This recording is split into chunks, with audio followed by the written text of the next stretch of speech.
नमस्कार, जी न्यूज देख रहे हैं आप। मैं हूं आपके साथ शीरीन। आज महाराष्ट्र में गुड़ी पड़वा मनाया जा रहा है, तो वहीं आज से नवरात्र की शुरुआत देश भर में हो रही है। आप सभी को नवरात्र और गुड़ी पड़वा की शुभकामनाएं। इसके अलावा कल से रमजान भी शुरू हो रहा है।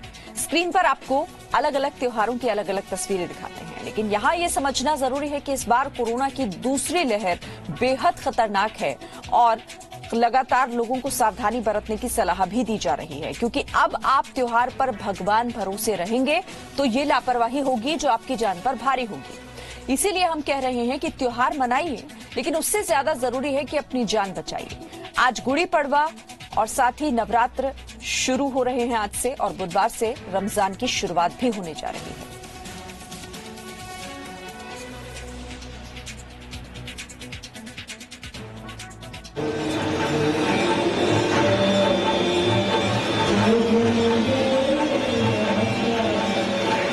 आज से शारदीय नवरात्रि की शुरुआत हो गई है। भारत में इस त्योहार का काफी महत्व है। लोग शक्ति की आराधना करते हैं, अपनी मनोकामना पूरी होने की मन्नतें मांगते हैं। मंदिरों में रौनक रहती है, लेकिन इस बार नवरात्र में देश के मंदिरों की तस्वीर अलग दिख रही है। मंदिर हैं, भगवान की मूर्ति है, लेकिन श्रद्धालुओं पर रोक है। मजबूरी है, कहीं मंदिरों में ज्यादा भीड़ होने से कोरोना संक्रमण न बढ़ जाए। यही वजह है कि नवरात्रि पर दिल्ली के झंडेवालान और छतरपुर मंदिर को बंद कर दिया गया है।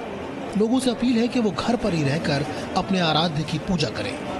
वहीं कालकाजी मंदिर में ई पास की व्यवस्था की गई है, लेकिन मास्क पहनना हर जगह जरूरी है। मंगलवार के दिन से ही जो नवरात्र शुरू होगी, उसके बाद से अब मंदिरों में खास तौर पर ध्यान रखना होगा कि लोग सामाजिक दूरी और वो मास्क लगाकर पहुंचे। बिना मास्क के मंदिरों में एंट्री नहीं मिलेगी। मैं आप समझना चाहता हूं कि अब है बहुत ऐसे चांसेस की भीड़ हो जाएगी, तो उसको देखते हुए आप लोगों ने क्या तैयारियां की? एक्चुअली क्या है, जिस तरीके से गवर्नमेंट की गाइडलाइंस आई है अब हमारे पास, हम लोगों ने यहाँ पे एक प्रॉपर सिस्टमेटिकली देखते हुए एक ही एंट्री रखी है और एक ही एग्जिट रखी है। जो हमारे पर्सनल वॉलंटियर्स हैं एंट्री गेट पे ही मौजूद है और एग्जिट गेट पे भी। हम लोगों ने बाहर, आपने देखा होगा, जब पब्लिक एंट्री करती है तो हमने प्रॉपर सैनिटाइजेशन का प्रॉपर इंतजाम किया हुआ है, जिसको देखते हुए हर आधे घंटे के अंदर पूरे मंदिर को अंदर से और बाहर से प्रॉपर सैनिटाइज किया जाता है। अंदर किसी की एंट्री नहीं है। पब्लिक आप देख रहे हैं, 3 गेट हम लोगों ने बनाए हुए हैं। 4 गेट है। यहाँ से पब्लिक को बाहर से दर्शन होते हैं, अंदर किसी की एंट्री नहीं है। प्रसाद, फूल, सब चीज प्रॉपर बंद है। बिल्कुल। तो देखिए, ये चीज सबसे जरूरी हो जाती है कि मंदिर में सबसे पहले जो एंट्री होगी वो ई पास के जरिए होगी, आपको रजिस्टर करना होगा। उसके बाद चीज है कि जो एंट्री और एग्जिट गेट हैं उनको तय कर दिया गया है कि आप यहीं से एंट्री लेंगे और यहीं से एग्जिट होगी, जिससे कि उस सामाजिक दूरी का ख्याल रखा जा सके। मंदिर से जुड़े प्रबंधन को प्रशासन ने भक्तों की भीड़ से निपटने के लिए पूरी ट्रेनिंग दी है। कई तरह के नियम बनाए गए हैं। आपके माध्यम से विशेष रूप से भक्तों से अनुरोध करना चाहेंगे कि जो 60 वर्ष से ऊपर के लोग हैं और जो 10 वर्ष से नीचे के जो बालक हैं, उनको ना लाया जाए, वो मंदिर में ना आए, बल्कि जो लोग स्वस्थ हैं वही आए और हमारा सहयोग करें। और कोरोना एप्रोप्रिएट जो बिहेवियर है, दूरी मेंटेन करते हुए, सैनिटाइजिंग करते हुए मंदिरों में प्रवेश करें और सुचारू रूप से दर्शन करें। साथ ही आज महाराष्ट्र में गुड़ी पड़वा का त्योहार भी मनाया जा रहा है। महाराष्ट्र में सुबह 7 बजे से रात 8 बजे के दौरान ही गुड़ी पड़वा मनाया जा सकता है। इसके साथ ही पालकी, फेरी, बाइक रैली जैसे कार्यक्रमों की मनाही होगी। कोई भी सार्वजनिक कार्यक्रम नहीं किए जाएंगे। 5 से ज्यादा लोगों के जुटने पर भी मनाही है। वहीं पंजाब में बैसाखी, लेकिन नव वर्ष के स्वागत में भी 2 गज की दूरी का पालन अनिवार्य है। दूसरी तरफ हरिद्वार में महाकुंभ जारी है। कोविड प्रोटोकॉल के तहत लोगों को हरिद्वार में गंगा स्नान की इजाजत दी जा रही है। अब हम बात करते हैं बुधवार यानी कल से शुरू हो रहे रमजान की। इस बार रमजान के मौके पर मस्जिदों की तस्वीर अलग दिखेगी। अलग अलग जगहों पर गाइडलाइंस तय की गई है। ऑल इंडिया इमाम ऑर्गेनाइजेशन ने भी लोगों से अपील की है और कहा है कि लोग घर पर रहकर इबादत करें। रमजान में रोजा घर पर ही खोलें, घर पर ही नमाज अदा करें। मस्जिदों के अंदर ज़्यादा भीड़ लगाने की ज़रूरत इस समय इसलिए नहीं है क्योंकि हालात बहुत तेज़ी से फैल रहे हैं। तो अपने अपने घरों में ही रहकर नमाज पढ़ी जाए, तरावी भी अपने घरों में पढ़ी जाए और रोज़ा भी अपने घर ही खोला जाए। वैसे तो शाम रात 10 बजे से सुबह 7 बजे तक का कर्फ्यू लगा हुआ है। हमें पूरे कानून का पालन करना है, गाइडलाइंस को हमें फॉलो करना है। पिछले साल इस वक्त देश भर में लॉकडाउन जारी था, लिहाजा मंदिर, मस्जिद समेत तमाम धार्मिक स्थल बंद थे। लेकिन इस बार कई जगहों पर कठोर प्रतिबंध है, लेकिन लॉकडाउन नहीं है। ऐसी जिम्मेदारी हमारी है कि हम ईश्वर की बनाई खूबसूरत दुनिया का क्या हाल करते हैं, इसे बेहतर बनाना है या बदतर, फैसला खुद करें। ब्यूरो रिपोर्ट, जी मीडिया। और त्योहार का समय शुरू हो चुका है, लेकिन देश में कोरोना के मामले तेजी से बढ़ भी रहे हैं। भारत आज दुनिया के सबसे ज्यादा संक्रमण वाले दूसरे नंबर के देश ब्राजील को भी पीछे छोड़ चुका है। सबसे ज्यादा खतरनाक बात यह है कि इस बार का कोविड संक्रमण 3 गुना ज्यादा तेजी से फैल रहा है। ऐसे में अगर आप कुंभ और चुनाव रैलियों की भीड़ को देखकर लापरवाही बरत रहे हैं तो संभल जाइए, ये आपकी जान पर भारी पड़ेगा।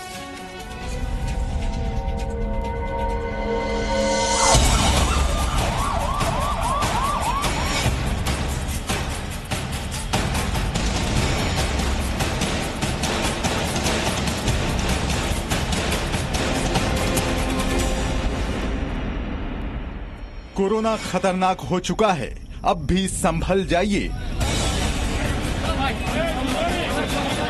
कोरोना की दवाओं के लिए मारामारी होने लगी है। कोविड का शक होने पर टेस्ट भी कराना मुश्किल होने लगा है। देश भर के अस्पतालों में कोविड स्पेशल बेड्स और वेंटिलेटर्स की किल्लत शुरू होने लगी है। जैसे जैसे कोविड का संक्रमण बढ़ता जा रहा है, देश के आम लोगों की दिक्कतें बढ़ती जा रही हैं। कंटेनमेंट जोन्स में टेस्टिंग पर हमें बहुत बल, जिस कंटेनमेंट जोन तय करें उसमें एक भी व्यक्ति टेस्टिंग के बिना रहना नहीं चाहिए। हर इन्फेक्शन के हर कॉन्टैक्ट को ट्रैक करना, टेस्ट करना और कंटेन करना, इनमें बहुत तेजी की जरूरत है। पीएम मोदी ने कोविड से लड़ने का जो मंत्र दिया है, उसमें ट्रीटमेंट को लेकर लोगों की दिक्कतें शुरू हो गई हैं। दिल्ली का ये बड़ा अस्पताल है, कोविड डेडिकेटेड हॉस्पिटल है, लेकिन इस Rajiv Gandhi super speciality hospital में भी कोविड मरीजों की भर्ती मुश्किल है। राजीव गांधी हॉस्पिटल से बोल रहे हैं? हाँ जी। सर, पृथु बात कर रही हूँ मैं। मुझे ये जानना था कि कितने बेड्स फिलहाल अवेलेबल हैं? वेंटिलेटर और आईसीयू वाला तो नहीं है मैम। अच्छा, जहाँ तक है। जी मीडिया टीम ने दिल्ली के एक और अस्पताल में कोविड पेशेंट के लिए बेड की पड़ताल की। सर, मुझे पता करना था कि अभी कोविड के जो बेड्स हैं वो अवेलेबल हैं क्या? मैम, अभी हमारे पास भी बेड्स अवेलेबल नहीं, अभी पूरा फुल है। अभी हमारे पास जो बेड्स है सारे पूरे फुल हो रखे हैं।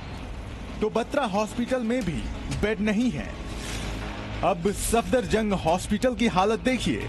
इस अस्पताल के बारे में ऐप पर 3 आईसीयू बेड खाली होने की सूचना थी, लेकिन अस्पताल में बेड खाली नहीं थी। मैम, मुझे एक पेशेंट के लिए बेड चाहिए, ICU bed, Covid patient. Ma'am, अभी तो अवेलेबल नहीं है बेड, आईसीयू में भी नहीं है, वार्ड में भी नहीं है। लेकिन मैं ऐप पर तो देख पा रही हूँ कि अभी आपके यहाँ पे 3 बेड अवेलेबल है। नहीं मैम, स्लॉट सारे फुल है बेड तो। दिल्ली के अस्पतालों में कोविड पेशेंट्स की बेड की जानकारी के लिए जो मोबाइल ऐप है, उसके मुताबिक कोविड के 1116 बेड्स में से सिर्फ 281 बेड खाली बचे थे, लेकिन हकीकत में शायद ही बेड खाली मिले।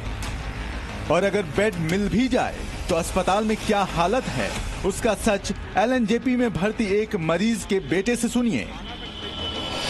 यहाँ पे कुछ भी ट्रीटमेंट तरीके से नहीं चल रही है। कई बार पेशेंट मेरा फोन कर चुका है, बेटा मुझे यहाँ से निकाल ले, यहाँ पर प्रॉब्लम हो रही है, कोई देख रेख नहीं हो रही है। बेड के लिए हम लगातार बढ़ा रहे हैं। अभी हमने केंद्र सरकार से रिक्वेस्ट की है, उनके 1090 बेड अभी अवेलेबल है केंद्र सरकार के, जो कि उस टाइम पर 4000 से ऊपर थे। तो उनसे रिक्वेस्ट किया कि वो भी उस लेवल पे ले जाएं तो तुरंत पहुंच जाएंगे वहाँ तक। केंद्र सरकार के जितने भी हॉस्पिटल हमने रिक्वेस्ट किया पिछले वाले लेवल पे उसको ले जाएं। जितने भी पहले थे हमने कहा उतने ही कर दें ताकि वो लेवल बराबर हो सके। हालात कितने गंभीर हैं अंदाजा लगा सकते हैं। कोरोना से लड़ाई का पहला वार है टेस्टिंग, यानी कोविड के संक्रमण की जांच, लेकिन संक्रमण इतनी तेजी से बढ़ा है कि टेस्टिंग लैब्स कम पड़ने लगे हैं।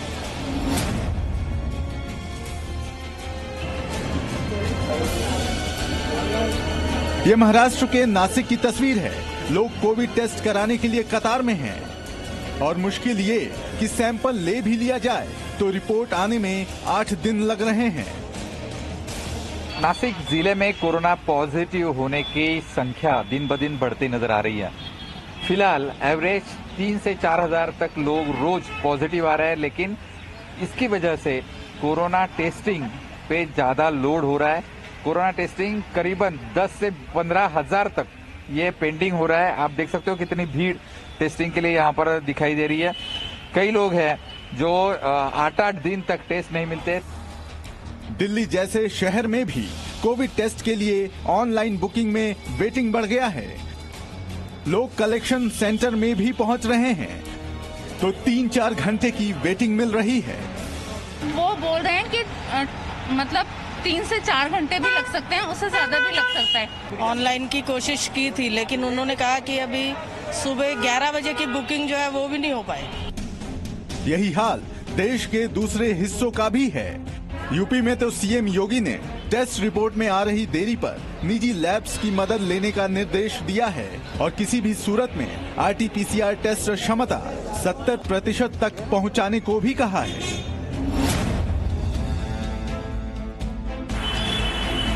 इस सवाल का जवाब दिल्ली में देश के सबसे बड़े अस्पताल एम्स के डायरेक्टर के बयान से मिलता है। डॉक्टर गुलेरिया के मुताबिक पहले एक मरीज के संपर्क में आने वाले 30 से 40% लोग संक्रमित होते थे, लेकिन इस बार एक मरीज के संपर्क में आने वाले 80 से 90% लोग संक्रमित हो रहे हैं। देखिए, यंगर एज ग्रुप में अभी ज्यादा है, तो जैसे वायरस यंगर एज ग्रुप में होगा तो वहां पे सिवियरिटी इलनेस कम होगी, लेकिन यंगर एज ग्रुप से ये वायरस फिर आगे उन लोगों में फैलेगा जो बुजुर्ग हैं, जो एल्डरली हैं या जिनको कोमॉर्बिडिटीज हैं, और उनमें हमें पता है कि सीरियस इलनेस भी ज्यादा होगी और मोर्टेलिटी भी ज्यादा होगी।